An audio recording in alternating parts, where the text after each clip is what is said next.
Oh, hey, how you doing? Is it Mike? Is that right? That's right. All the Mike and Michael, the dream team, back together again. All the most talented people are named Mike or Michael, as we know. I agree, of course. Michael Chiklis, everybody's favorite actor of all time. Oh, absolutely. Yes. And from Lowell, Massachusetts, and we're located here in Worcester, Massachusetts. We're very proud of Chicky.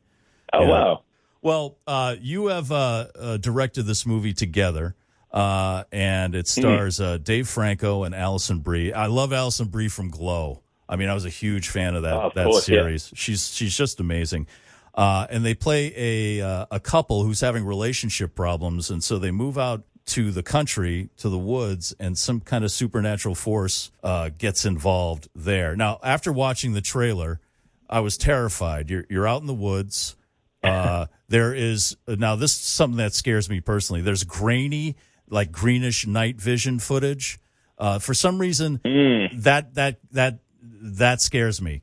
And then there's a sawzall involved. That scares me too. That's why I put it in. Yeah. Oh yeah. And so I think you have some. I haven't seen the movie. There's rats. Yeah, I haven't seen the movie, but the trailer has all the really crucial ingredients for a good horror movie. I think. Thank you so much. Yeah, like I'm so proud of this film. It's a film that's really kind of about being in a relationship and being with your partner for so long that your lives are so intertwined. And then what if like a supernatural force meant that you're already sharing a life in an emotional way? What if you started to share a life in sort of this physical way, whereby splitting apart, you'd have to potentially literally sever your bodies apart before you become sort of one new thing. And it's not just like a relationship like Cabin in the Woods style of horror, because there's like other characters and we have all these crazy set pieces. It's sort of like a thrill ride horror, I think. Yeah. And the more the film goes on, the kind of crazier it gets. And also, Alison Brie and Dave Franco are an actual real-life couple. They've been married for some time now. Were you hesitant at first to cast them together because of that? No, kind of the opposite. I thought that it would add this, and it does in the film, like this sort of fun meta quality, but you can feel in their performances that there is an emotional history here. And on a practical level, like this film, I think it'll shock people to know how low budget this film is, because it really feels like sort of this grand kind of epic horror, as some critics have called it. But it was only shot in 21 days, so we needed actors that were so comfortable with one another, that had this shorthand, that had this intimacy, not just kind of in like the shorthand of a working relationship, but also just like on a practical level. There was a day on set where we needed them to both be fully nude all day. And when it's a husband and wife, that's a lot less awkward. Yes. We had a day where they were physically conjoined via like a special effects sort of prosthetics, where their bodies couldn't separate for 10 hours. And so guess what, guys, if you need to go to the bathroom, you're going together. And so they would have to like literally go and pee in front of each other whilst physically connected. And you could never ask another acting pair to do that. But they just volunteered. They're like, yeah, no problems with us. Yeah. Absolutely fine. We have a sort of an intimate scene, shall we say, to keep it PG, that they had to film stuck together in a bathroom cubicle stall that again took about 8 to 10 hours whilst Dave was carrying Alison. It's an upright sequence, and just gosh, like if they weren't a couple, this could have been a disaster, but it was awesome. And they're also producers for this film. Is that right? Okay. So, I mean, you said you only had 21 days. This is an independent film too. I mean, could you have done this if you were attached to a big studio? Would you have had the freedom to do the stuff you wanted to do in this film? I don't think a big studio would have let us do some of the crazy stuff we do in this movie. I mean, when the MPAA rated our movie, and you know how they have like kind of specific things, they have like, intense horror, it's rated, R for intense horror sequences, like this, this gruesome stuff. And one of the lines is graphic nudity. And I think if we had made it at a studio level, I don't think we would have been allowed to include the thing that gives us the graphic nudity level of this film. But as producers, like, this was my first feature film, so I'm really experienced. I've been working for 17 years, kind of making short form films and working at Australian television. But in terms of making my first film, I didn't know what any of the business side was. And Dave and Alison are so experienced in that they basically acted as sort of a shield to protect like me and my quote unquote creative vision, which is a pretentious thing to say, but they kind of when we get notes that were going to hurt or weren't going to help in the process, they'd be very much just, leave it with us. We'll step in. And as the producers, they just protected the project. Now, you said this is your first feature film directorial debut, and you did shorter films. Were those also horror? Have you concentrated on horror? No, not really. I mean, what I'm just really excited by is kind of films that are in the genre space, be that science fiction or horror, because as much as I love, as well as loving kind of like the emotional kind of plot, character-based side of filmmaking, I love the technical side of things. I love using the real blood and the visual effects and the prosthetics. And when I had this idea, I just knew instantly. I came up with like these 10 crazy body horror freak out sequences that I'm like, oh, this is spectacle filmmaking. This is sequences that people have never seen before. And but from an emotional level, this is very much a story about kind of my relationship that I've been in for 17 years.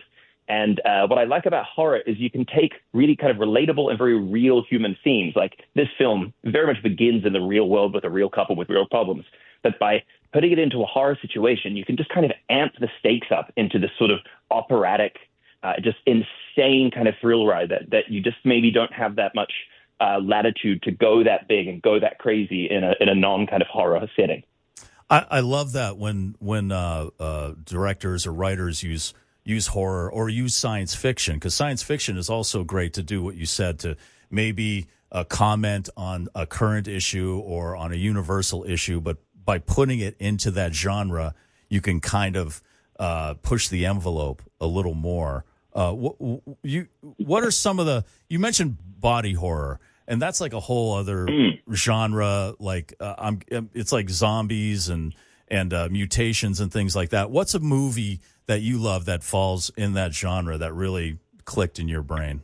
I mean, I love maybe my favorite movie is The Thing by John Carpenter. I love the setting. I love the mystery. I love the sort of paranoia that you don't know who you can trust. And in that respect, it's a very sort of human naturalist story. But then, at a certain point, the defibrillator comes out onto a guy's chest, and we realize that the guy's ribs have turned into a mouth, and that he's actually this creature, and crazy puppetry and crazy visuals are coming out, and I love that.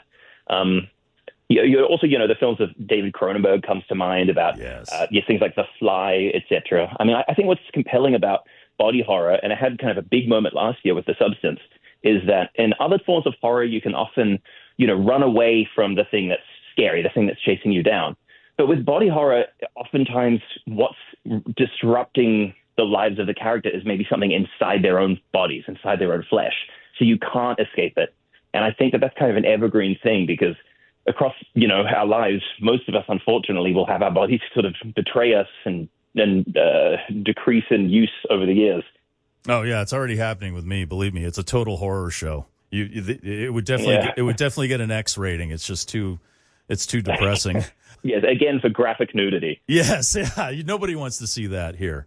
So I want to run this by you real quick. We got like a couple minutes left. I just saw this. The Hollywood Reporter ranked the 25 best horror movies of the 21st century, and they picked Under the Skin as their number one, and Get Out was number two. Personally, I would switch those around, because Get Out to me is one of the most smart and clever horror movies ever created. But what would be in your number one? Not necessarily body horror, maybe like horror in general. I think those two are both very good. I mean, I think tonally our film is quite a lot, certainly closer than Under the Skin to Get Out, whereby it's an unabashed horror movie, but it's also like fun, and we've got some like jokes and it's a real kind of crowd pleaser in that respect.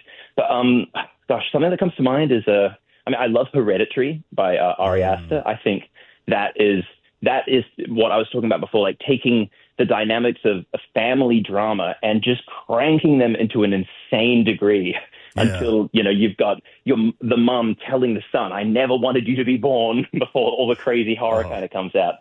And I also loved Barbarian by Zach Cregger that came out a few years ago, which kind of like our film sort of like begins in a place that is very unsettling and realistic, but the more it kind of reveals the premise, the kind of just wilder and crazier it gets. Wow. All right. Well, Together comes out on Wednesday, and looking forward to seeing it. And hopefully, it scares the crap out of everybody. Good luck, Michael Shanks. Michael Shanks, not from Stargate. Michael Shanks, the director, and this is his directorial debut. So please check it out. Michael, thank you very much for taking the time today. I really appreciate it. Hey, my pleasure. Thank you so much.